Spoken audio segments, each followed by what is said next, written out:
If I suddenly hear the music, I know I'm not on ticket.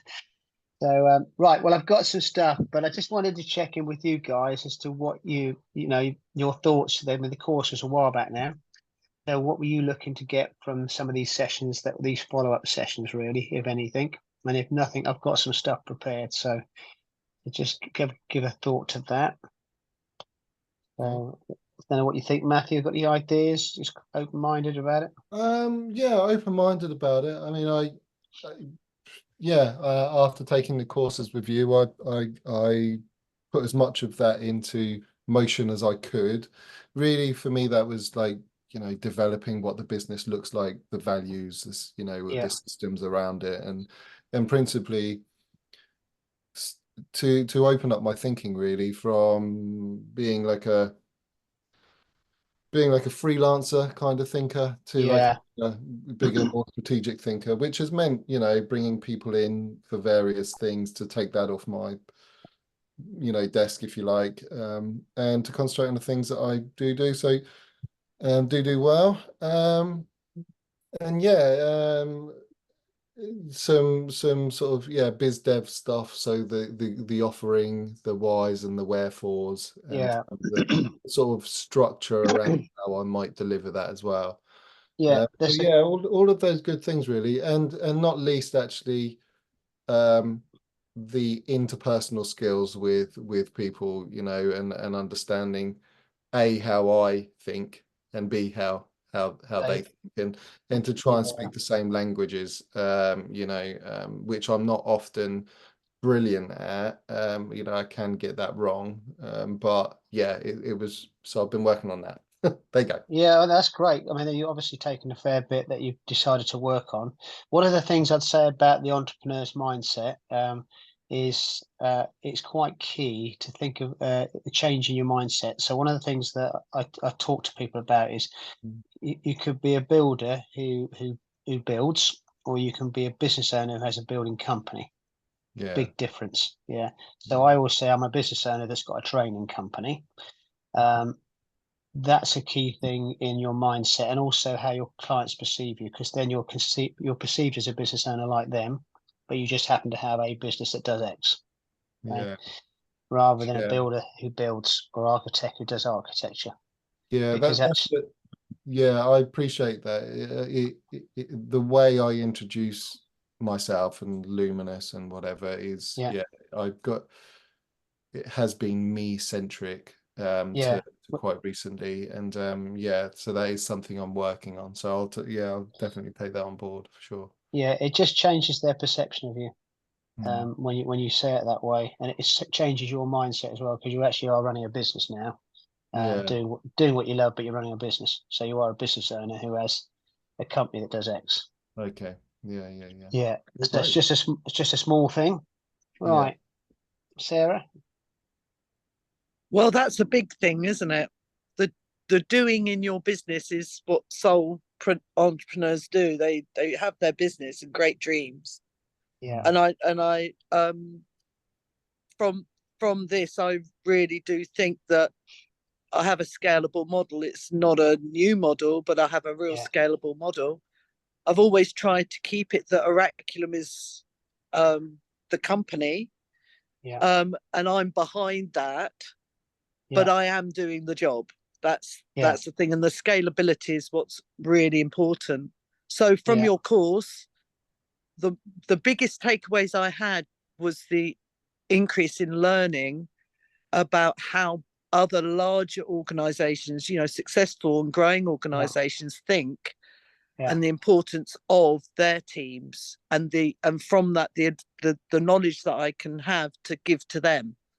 So the yeah, expertise, I want to work with high level and growing businesses. So all of that piece around the vision, I've got to look to myself and my own mindset and how I work, but I yeah, can translate that really nicely when I'm talking to clients to really elevate my yeah. understanding of what they're trying to achieve when they're growing teams.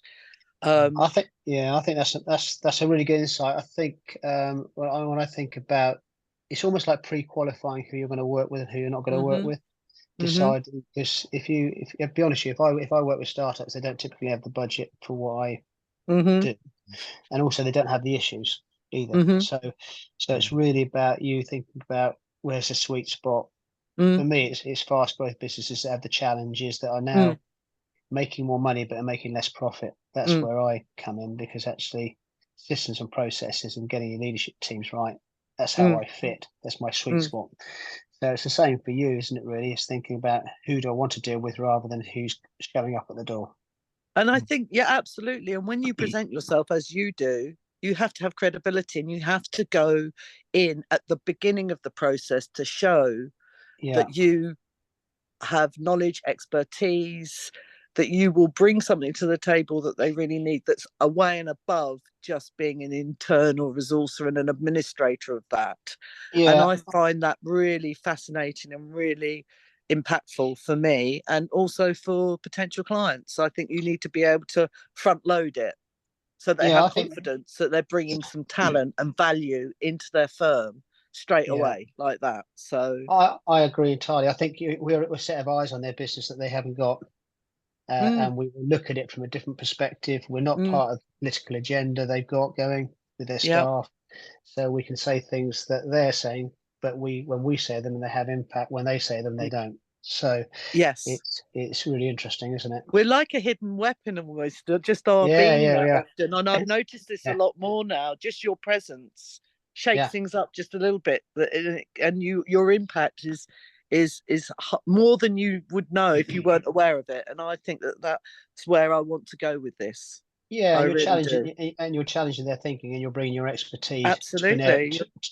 to an area where they don't have that expertise. Assessing the people they've got, assessing what the situation is, Yeah, and the reality, but really just being present. But you have to have credibility with the people that you are seen by and work with on an ongoing basis straight away. And I really, that really connects with me. I like that.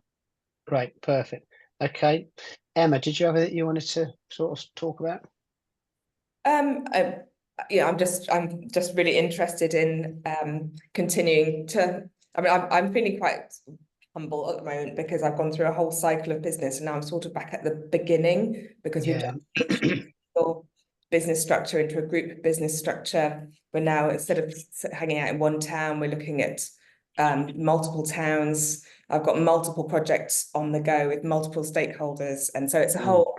And I need a lot of money. So I think for me, it's almost like going right back to the very beginning where I'm treading very cautiously, and I really need advice, and I need to make sure that I don't make any mistakes because we're vulnerable again, because, yeah, this yeah, step at this point, spending money on the wrong thing could sort of wipe out a lot of hard work. So yes, it's all about cash flow for me, and very building the team in the right way. So everything that I learned with you is really, really relevant now in terms of engaging the team. But I think I have spent quite a lot of time, well, we as a team at Signal have spent quite a lot of time implementing all the stuff that we learned with you in terms of empowering the team, making sure everyone's doing, playing to their strengths, making sure that the business is sort of on track with our vision and everything that everybody in the team wants to achieve. Yeah, it's working really well, but yeah. it's a dangerous. We're in a dangerous period as well. So It's a funny one. Sorry, Steve, were you going to say something? No, you carry on. You carry on. That's a funny one, isn't it? Because me just starting out in business, really, I sort of, I'm taking all those cautious steps, right? I'm trying not to make missteps or mistakes or whatever. But as somebody starting out in that way, you kind of have a vision in your head that you'll get there, and that you'll, then you become stable. But it's interesting to hear you talking about, right, as a successful business owner and like something that's really solidified and got great foundation, is a business, right? But now you're talking about really feeling like you're starting again because you're scaling and it's made you vulnerable again. It really does. And it's interesting. In a way, that's exciting as well. That's what we live for, isn't it? And it's actually quite a nice thing to hear in a way, because for people like myself, I suppose, just starting out, you just have a perception of everybody where, that that they are successful and that, you know, things are Yeah, things they are, just do. Yeah, but they're they, just It doing. feels like it. but Yeah, then they've got their own challenges just at a much larger scale. It's like amazing. I Yeah, think more frightening.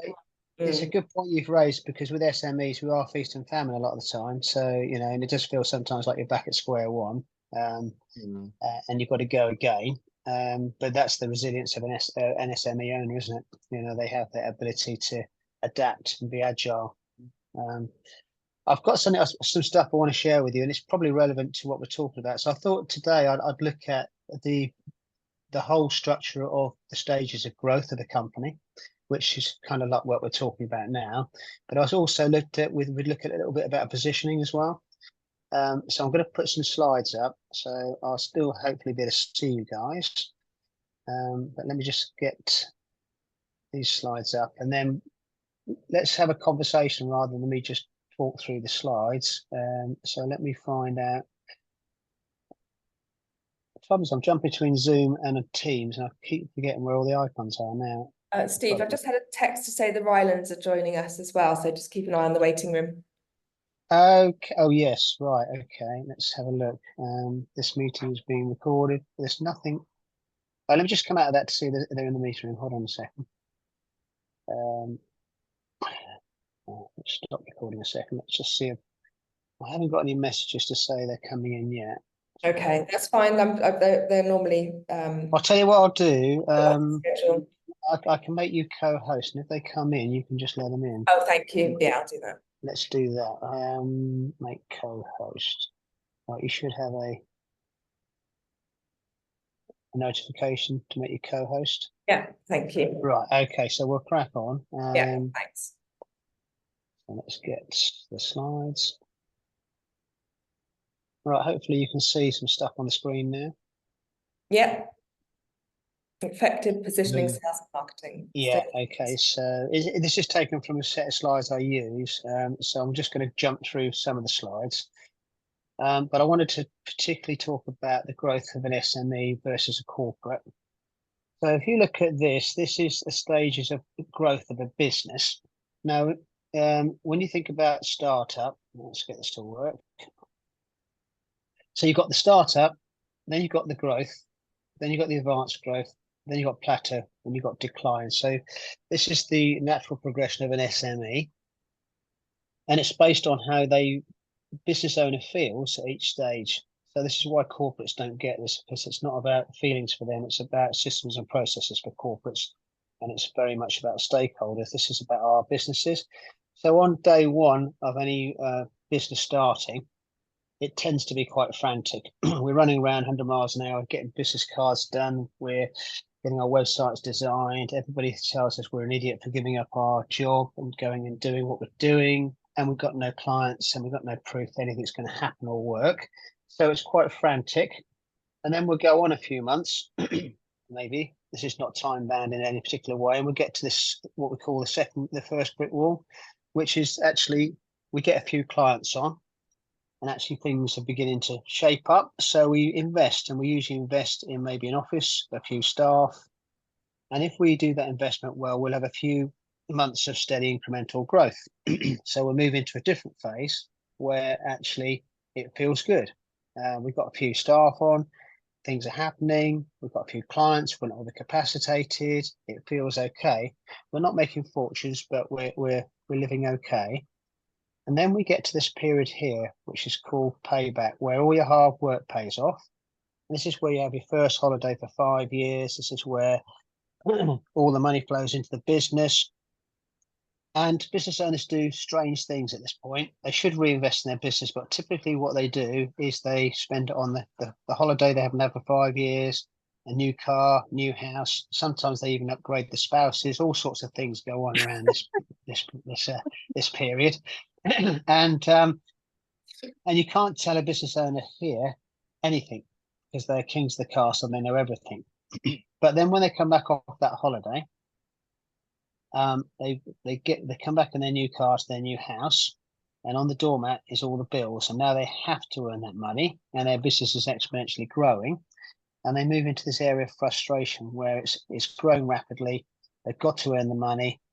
and it becomes a bit frustrating because their systems and processes aren't robust, and it's exponentially growing a bit too fast.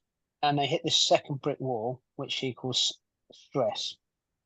And when they get to this point, it's almost like, I want to give up. I'm going to take my best 20 clients and I go back to my back bedroom, and you look back at the good times and they were the good old days. And I'm in this horrible thing called stress, where they're trying to restructure their business and trying to get out of this second brick wall.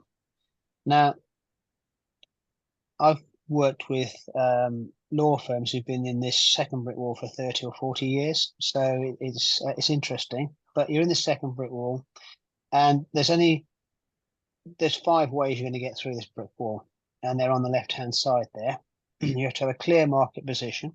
So that is people you fully know. So let's take Volvo back in the 60s. Their positioning was safety, big blurry headlights, cars that couldn't roll. Distribution is about pre-sold business coming to you. So you're positioning strong enough for people to actually come to you. So you're attracting clients rather than trying to find them. Functionality is about systems and processes, making sure you've got robust systems and processes that are scalable. KPIs around making sure that you're measuring the right things in your business. And then at this point, you should be thinking about succession planning. Who's coming through? What's the next generation? What were they going to look like? If you get these things right, you'll move through to advanced growth, where you feel proud. So you need those skills to get through. So this is an inevitable journey of an SME, and there's no such thing as plateau. You're not going to plateau. You're either going to decline or grow. So in order to make this work, you got to start to think about, well, where am I on this diagram right now? And it will determine what you need to do. So I might ask you guys, Emma, where do you think you are right now? You could be back at Frantic because you're starting a new venture. Yeah, right back at the beginning, I would imagine. Yeah. I've been So through all of this, I have to say, it's all very familiar. yeah, so you've got to think about it. What about the other two? Where are you? I'm probably in the good times. Yeah. Well, between invest and good times, really. But Yeah. I feel like I've done as much investing as I'm going to do for now. So Yeah, that's fair enough. So you're probably reaping the benefits of your investment right now. Okay. Yeah. Sarah?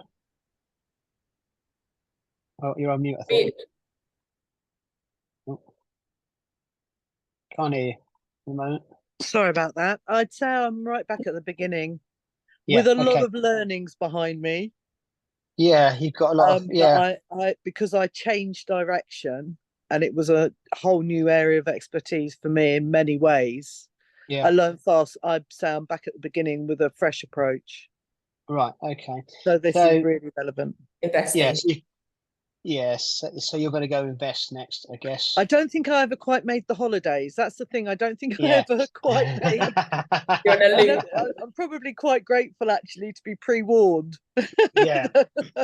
I'm much more prepared to invest a lot more into my business, and I think that's the reason why we survived, because pretty much everything's gone back into the business. Yeah, that's good. And I had to admit that it was a lifestyle business rather than being a business, and that's not where I want to be in another 2 to 5. Yeah. Okay. So this model is relevant for you. So if I liken this to buying a photocopier, if you think about buying a photocopier on day one in a business, you just get it in fast because you've got tons of things to do. In investment, you'll buy, in the good times, you'll buy it. It'll be the first big purchase after your capital investment of your offices and staff, and everybody will get trained because there's time in the business. And you as a business owner probably go and pick it up because there's time. In payback, the PA will walk into the office and say, we need a new photocopier.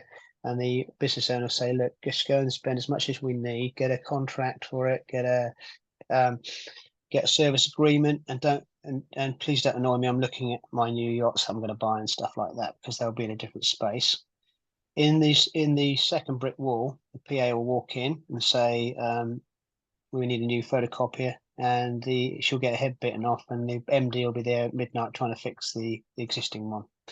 And up there in Proud, he won't even be aware. He'll walk in one day, there's a new photocopier. It's been there for 3 months. Because when you get to Proud, you've got a highly successful business, you've got great staff, great customers, and it's highly systemized, and you're sitting on top of it. and it's if you come to sell a business in Proud, it's worth a lot more than the other side of the brick wall where it's you.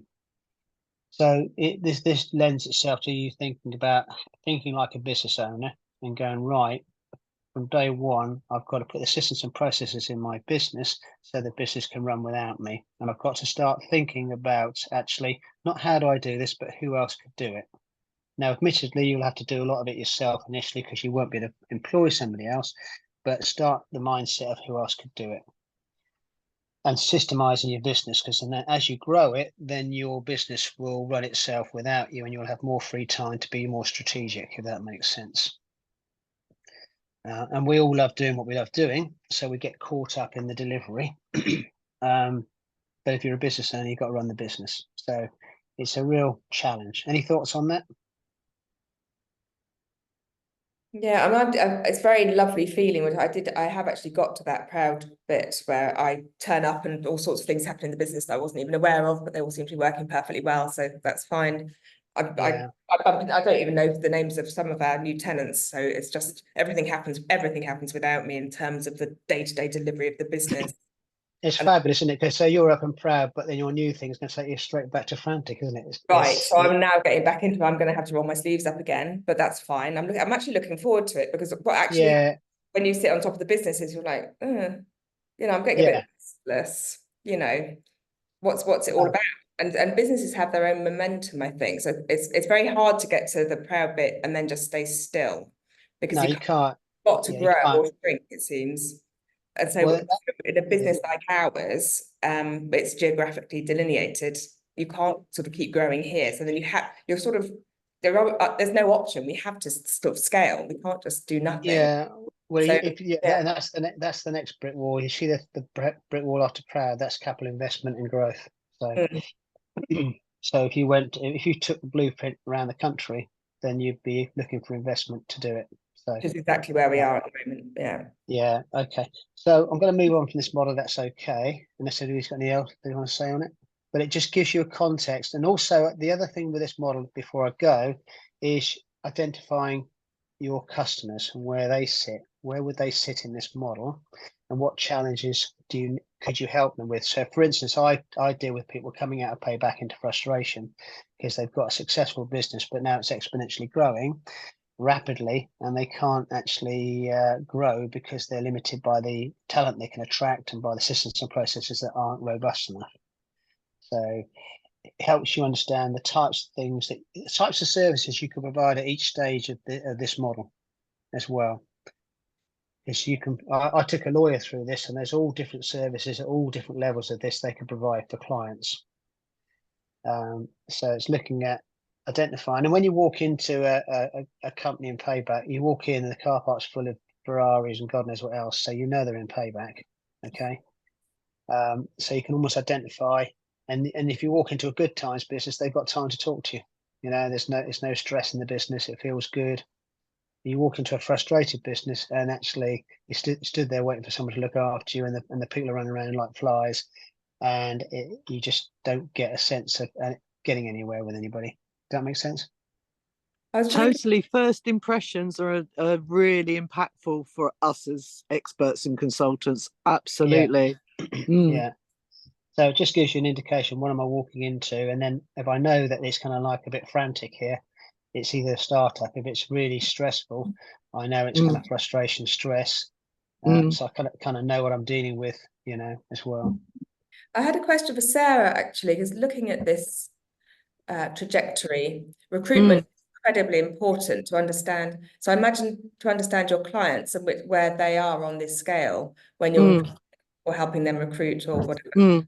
It's really important, and it'd be interesting to look at the different needs of recruitment on either side of all of these different brick walls. Yeah, I think you could. Yeah, totally. When Steve was speaking there, I was thinking about where I am, and I think I've always felt that our success is our client's success.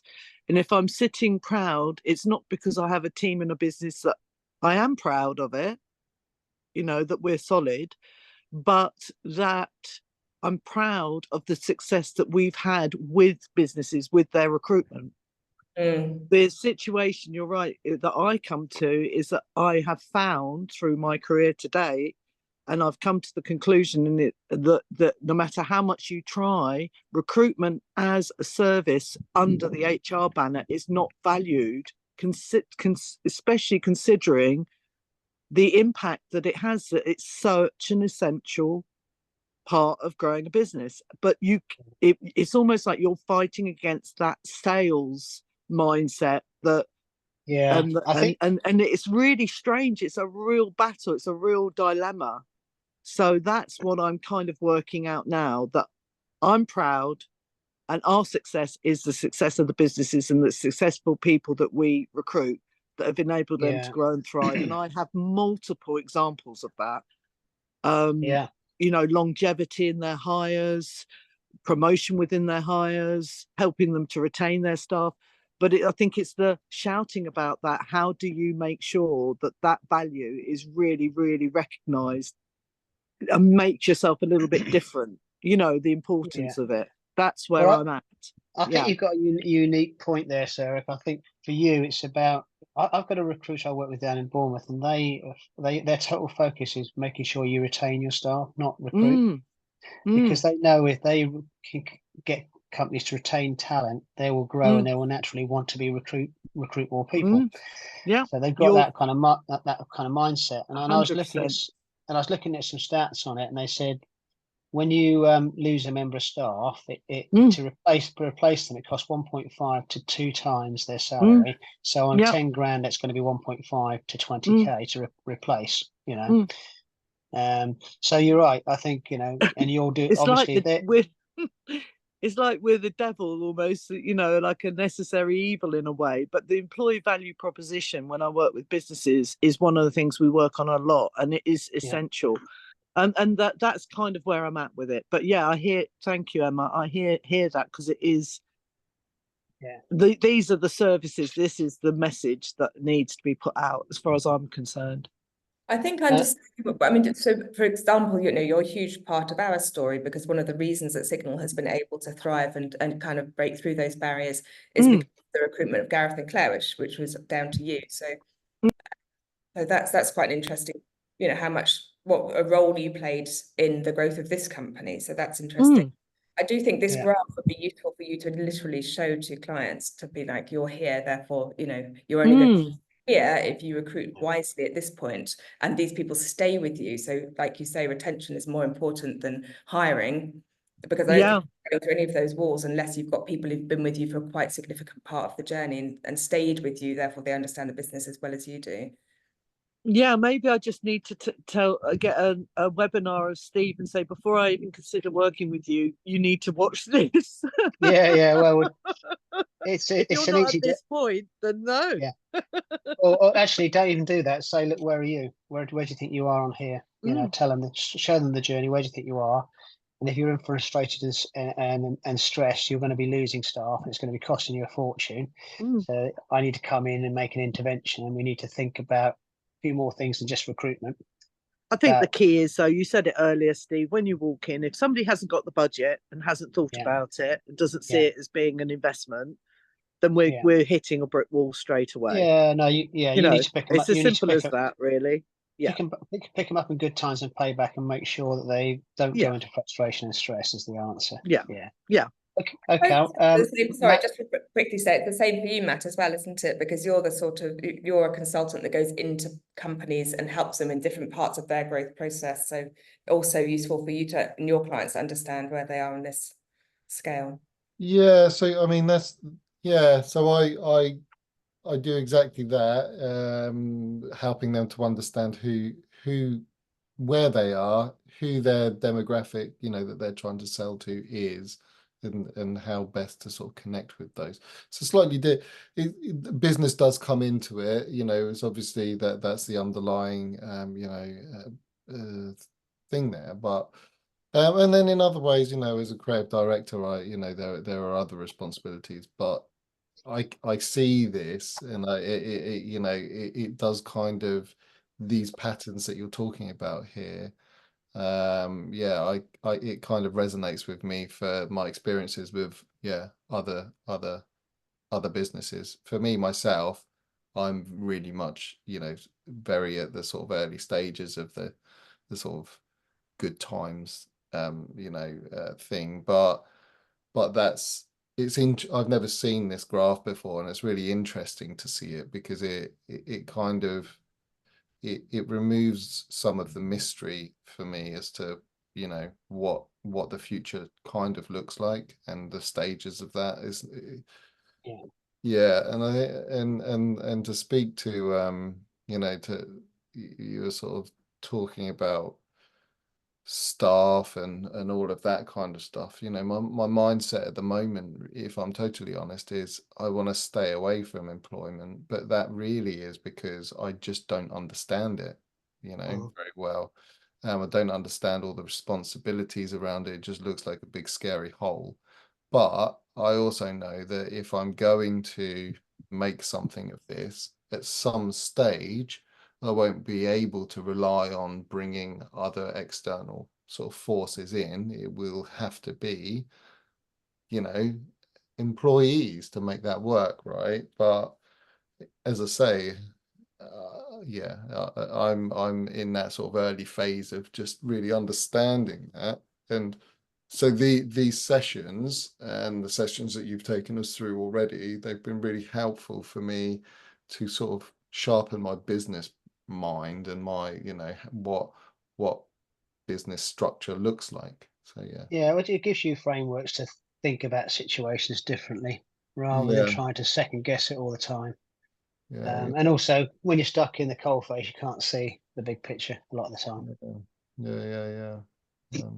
I'm going to move on if that's okay. I've got some other stuff, but I'll make sure this is available to Emma so she can give it out to you. So no sign of the Rylands. I don't know where they ended up. No, they haven't come in yet. So, Yeah. so this is something that I do. I've got to move you around because I've got you on the screen, so I can't see what I've written. So we're looking at how you're positioning now. So I look at how do you generate leads, what are the quality of the leads you generate, how many do you typically convert, how do you get past the gatekeepers if you're trying to get business, and how many referrals do you get. So this is a positioning workshop I run for about 2 or 3 hours. So I'm going to skip through some of the stuff, but these are some of the questions I like to come over. And do you have raving fans who refer you everywhere? And there'll be one more. Are you, or would you like to be known for the #1 provider? So this is about your positioning in the marketplace and how you get to #1 and how you get to the phone ringing for you rather than for your competitors. So I'm not going to deal with it all today, but if revenue and profit is so important, what are the essential components of successfully generating revenue? Well, I'd stick that up on a flip chart and we get all this stuff down. And there's tons of stuff businesses have to do in order to make money. And there's about 180 things that people need to do as a business. Now, if you're a business owner, that's 180 things you've got to do. Okay. And when people look at this, after I've got up on the flip chart, I just turn to them and say, look, how does that make you feel? And it's like overwhelm, just total overwhelm. I didn't sign up to do this. I signed up to do what I love doing. And now I'm running a business. I've got to do all this stuff. So it's a case of how do we make sense of it, first of all? And secondly, the next question I ask the business owners is, do you have a job description? And they go, no. I said, do your staff have a job description? Yes. So this here is your job description. Okay. You've got to do all of this and it is overwhelming. So the next thing is to look at, well, let's divide, let's take all the things. So usually when I do this with a group, I get them to write 10 things down that they're on the to-do list and 7 things on their to-do list and 3 things if they had time they would do, but they don't have time. And we get it all up on the flip chart and it ends up looking like this. So we can divide this into 3 areas. So every company I know, including me, I have a factory. So I design workshops like this. I have a delivery mechanism and it ends up with a client. So for me, that's just operations. So everything on that list that fits into that, you just code it blue. Then in order for that to happen, there has to be back office support. So back office support is things like health and safety, compliance, accounts, VAT, premise management, all the back office stuff.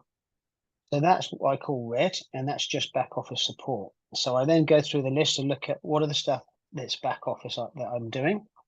Now, if you look at the factory, that's the delivery mechanism, and it ends up with a client that will bring you revenue. And the business support and back office brings you cost. So your revenue minus your cost, most people would identify as profit, but it's not, it's just product margin. And the reason it's product margin is because of this third element, strategic marketing. So sitting above all of this is a third area, which is strategic planning. And things that there are things like positioning, distribution, packaging, products, new markets, new opportunities, etc. So there's about 18 things that sit up in this strategic area. And if you do those well, they should feed into your factory, your sausage machine, which takes care of them.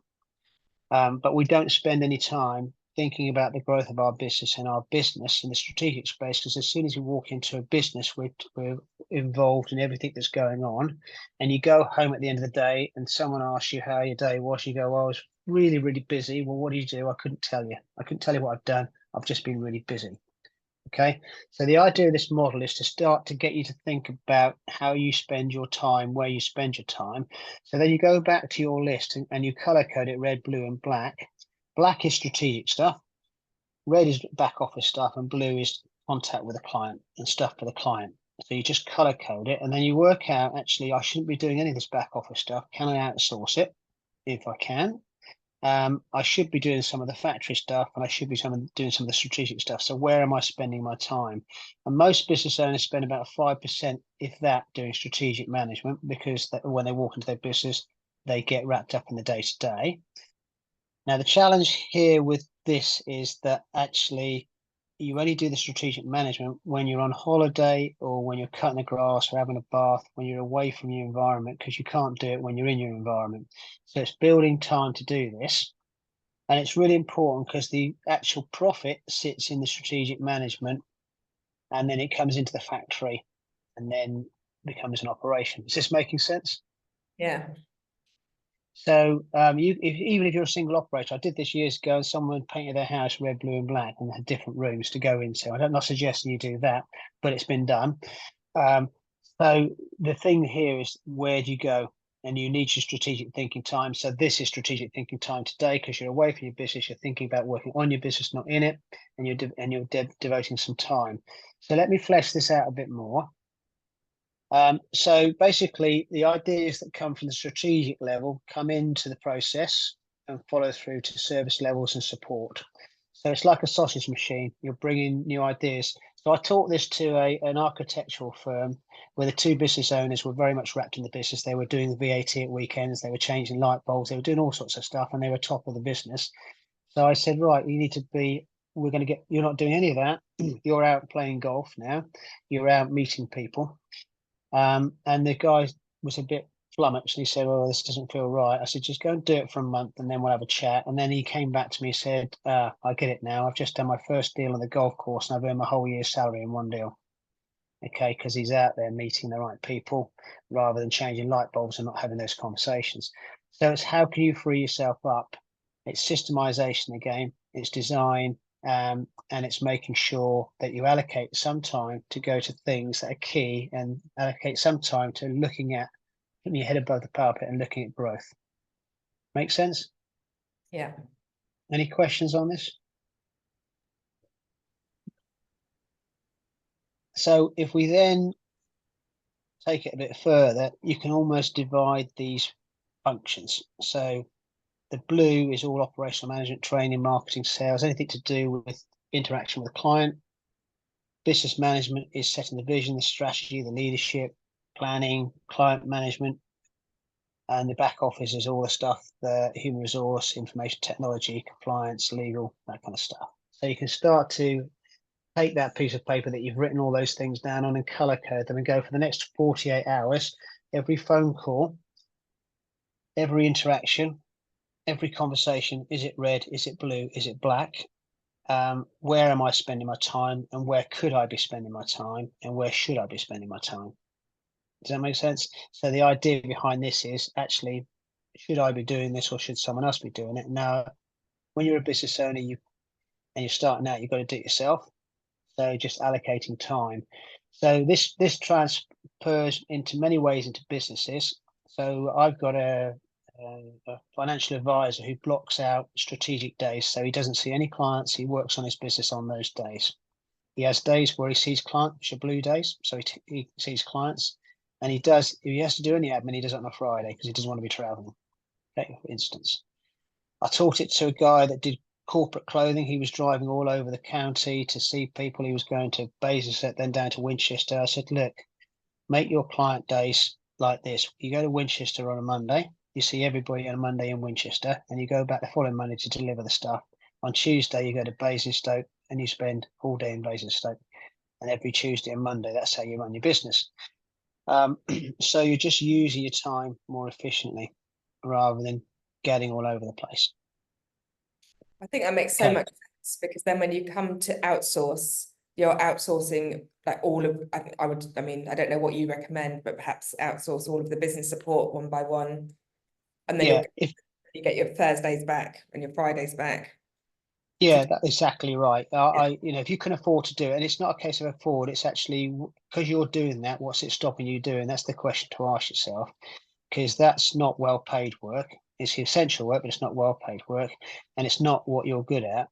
You should be good at running a business and making sales. And if you're doing that stuff and you've missed an opportunity to get your whole year's salary because you're not at the right meetings, that's the way to look at this. So how can I outsource that, and how many clients would I need to bring in to cover all of that? So, and immediately think about how can I use a virtual assistant? How can I use a bookkeeper? How can I use certain people to do these tasks for me, an HR professional, so that actually you don't have to buy, you have to buy them in. You can just buy in their services as you need them. So I can see Matthew looking at this, nodding his head and thinking, crikey, is this really going to happen? So, yeah, I hope so. yeah, just thinking, and then how many clients would I need to cover all of that? If I got 3 more clients, would it cover that? Right, I'm going to focus on getting clients. And then as soon as I get that money in, I'm going to use it to outsource this stuff. Have we lost Sarah? Have we lost Sarah? Or is she just in the background there somewhere? No, she's there. She's there. I'm here. It's popping out. Sorry, I had to move to the internet. Yeah. Really, really interesting. It's the Yeah. discipline. Thank you. Yeah. Because that's the thing. Allocating that time, if it's sporadic, if it isn't in a system, and you haven't got that focus, and I know this from Yeah.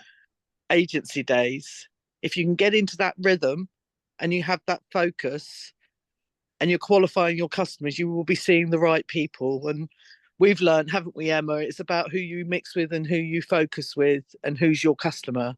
Yeah. So if you identify that, you have your pitch, your narrative, your message, you're confident that you can deliver, then you can gain more opportunities, especially if you are at the point where you've got a good enough reputation where everything's coming to referral, so you're a bit comfortable because it comes out of nowhere. It's almost like you don't know where it comes from. It comes like magic, and it can't be like that. So thank you. That's really important. So on this list, the only thing I'd say is that as a full-time working mum, this goes to all the housekeeping duties. Yeah. Because I've outsourced it. Yeah. That's the one, isn't it? Yeah. It's It is. not so much the business side. I've got a lot of that covered. It's it's around that. Yeah, it's all the interferences, whether they're business or not, that stop you being where you need to be when you need to be there, basically. Absolutely. And having this time to focus. Yes. Okay, so I don't think we'll get a chance to cover some of the stuff I was going to cover today, but we'll cover it on the next session. So it comes back to this, the first book I wrote, get clear on your purpose, make sure you're relevant, make sure you can outclass the crowd. So that's what I wanted to get to, but we'll do this next time. Outclass the crowd is your positioning in the marketplace and how you get the right clients, not the wrong clients. So you're showing up at the right meetings with the right people with the right budgets. And then basically, how do you find those clients once you've got your positioning? Then how do you inspire those people? So finding clients, if you get your positioning clear, then going to find clients, there's a way I use, which is typically 10 appointments, 10 phone calls, 10 appointments, 10 sales, rather than 10 appointments, 10 sales, 3 appointments, 1 sale. So basically it's strategic. How do you get to get where Sarah was talking around, where actually people come to you? And I've got a methodology for that, which I'll talk you through next time. And then inspirational sales means actually when you get in front of clients, how good are you at closing the deal?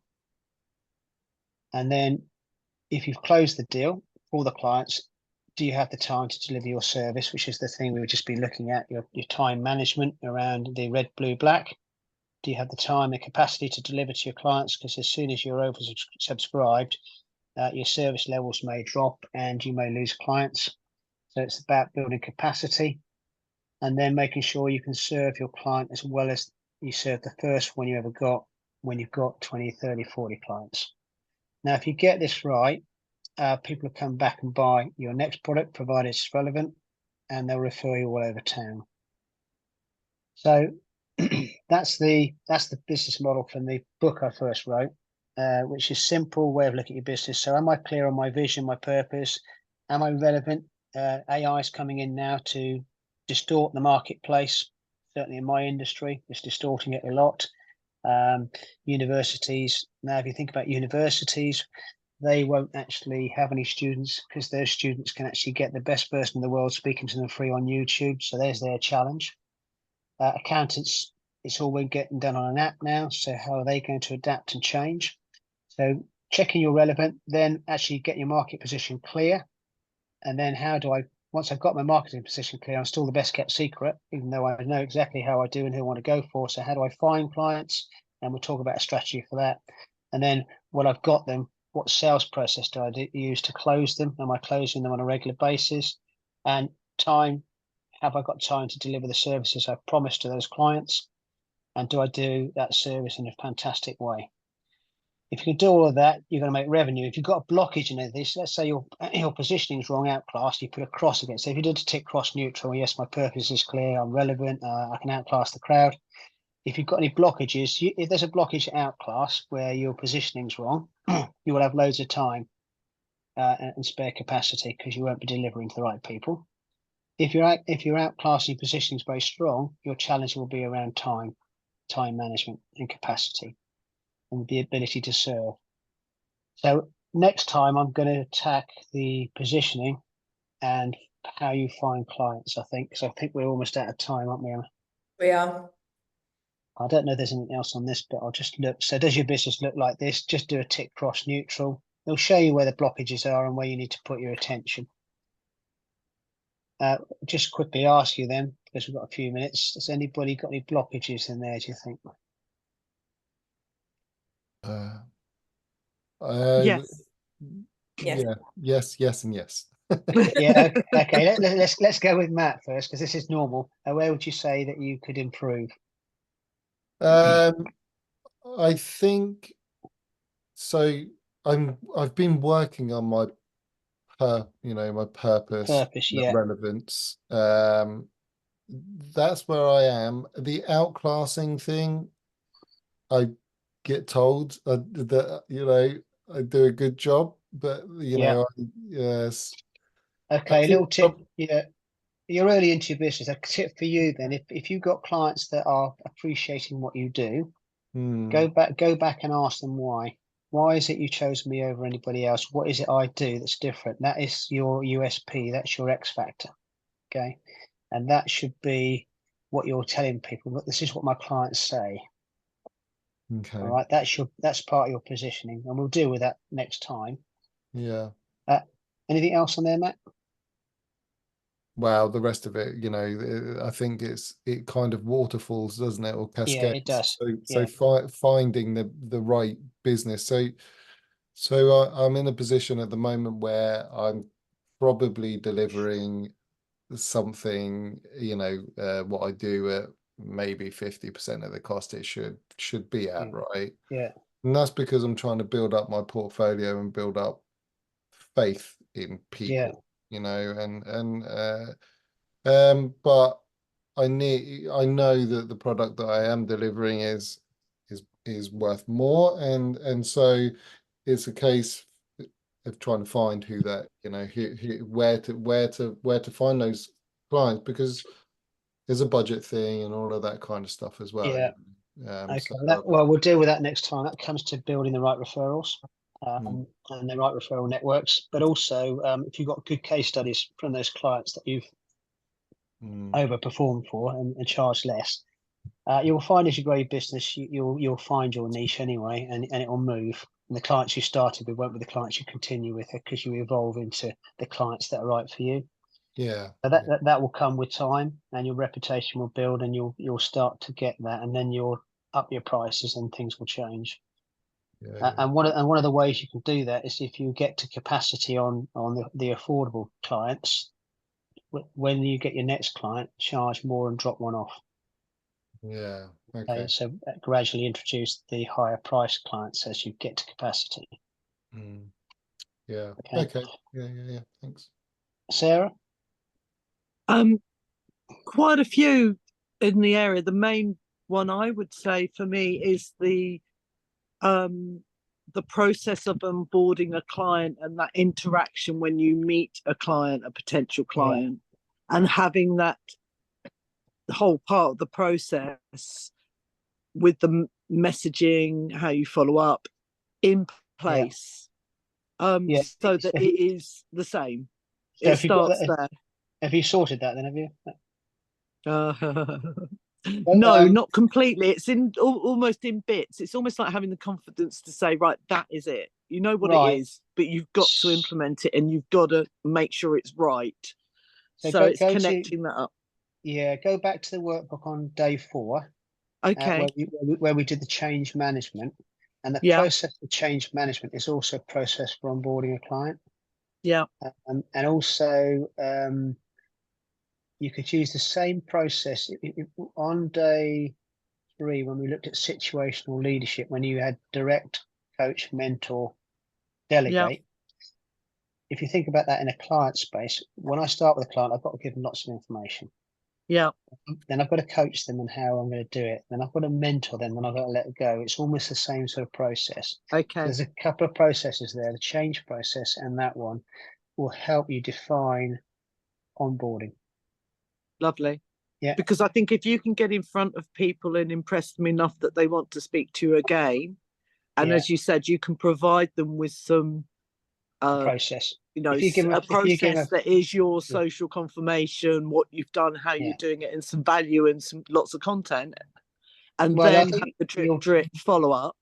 Yeah, you'll be different then, because you'll differentiate. Here's my process for onboarding, and they'll be blown away with that, because not many people would do that. Right, Emma's wants to say something. So just that we've reached the end of the session, and I have another session. Fabulous. I have to end the recording, so I thought you'd want to sort of say some final words before I do that. Yeah. Fabulous. Okay. Right. Let's quickly go. One thing you've learned, and then we'll leave it. So start with Matt. One thing you've learned today, Matt. One thing I've learned is that, I can see where I am on the sort of, you know, SME journey, and it kind of contextualizes it for me a lot, which has been really helpful. There's been lots of other stuff that's been really helpful, but that particular part really resonated. Perfect. Thank you. Sarah? I've learned that the time focus can and needs to be strategic, getting and keeping clients. The rest in the middle, you can deal with. I'm confident with, and that's exciting, really. Good for you. Right. Okay. And lastly, Emma.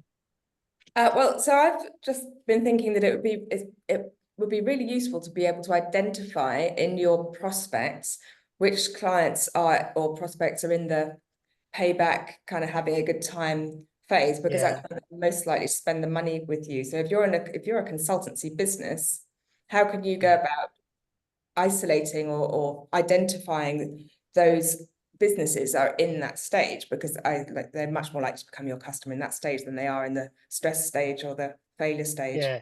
So Yeah. just it's really interesting from the point of view of really, that's not really relevant to me personally at the moment. However, Yeah, it's yeah. thought. The only one thing with payback clients is you can't tell them anything. They think they've cracked it. So okay. You just got to wait for them. They'll come Yeah, back. you It's just about gotta wait. them timing, isn't it? Secret of Yeah. everything. when Comedy. it's, when it starts to fail, they go, "Oh, yeah, this is as good as it was. I need to call someone in." But yeah, I think you can identify that early and go, "Look, you're in payback now, but this is what's coming." Brilliant. All right, All right, Brilliant. I'll leave it there. I'm Thanks, going to guys. end now. Thank you very much, Steve. Thank you. Yeah. Thanks, Thank guys. you very Great to much. see you again. Fantastic. Okay, I'll see you in the next one. Have a great weekend. Yeah. Have a lovely Okay. weekend, Cheers. everybody. Happy Woo, Friday. woo. Bye. Bye. Bye. Friday. Bye-bye. Bye. Right. Okay, I That's read the good. recording, but we're Yeah. still here. So yeah. Yeah, I'll that's all right. That yeah, I seems to think work. that went well. Yeah. I don't, I've got people saying they're going to watch the recording back. So we'll see how that goes. We'll be able Yeah. to. Yeah. Well, I know people get busy and they don't do it, but that was good for those two. That's the main thing, isn't it? So Yeah, no, I think so. I thought that's a really interesting conversation, which is interesting for me, hopefully interesting for you. for them.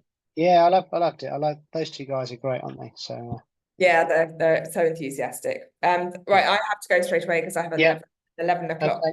time. So we'll catch up soon. But yes, that went well. I think it was a great start. Sorry Yeah. about last time. No, don't worry. It's a false start. We'll get over it, don't we? So Yeah. move on. Yeah. Move on. Okay. All right. Okay. Thanks. Take care. Bye. Cheers. Bye.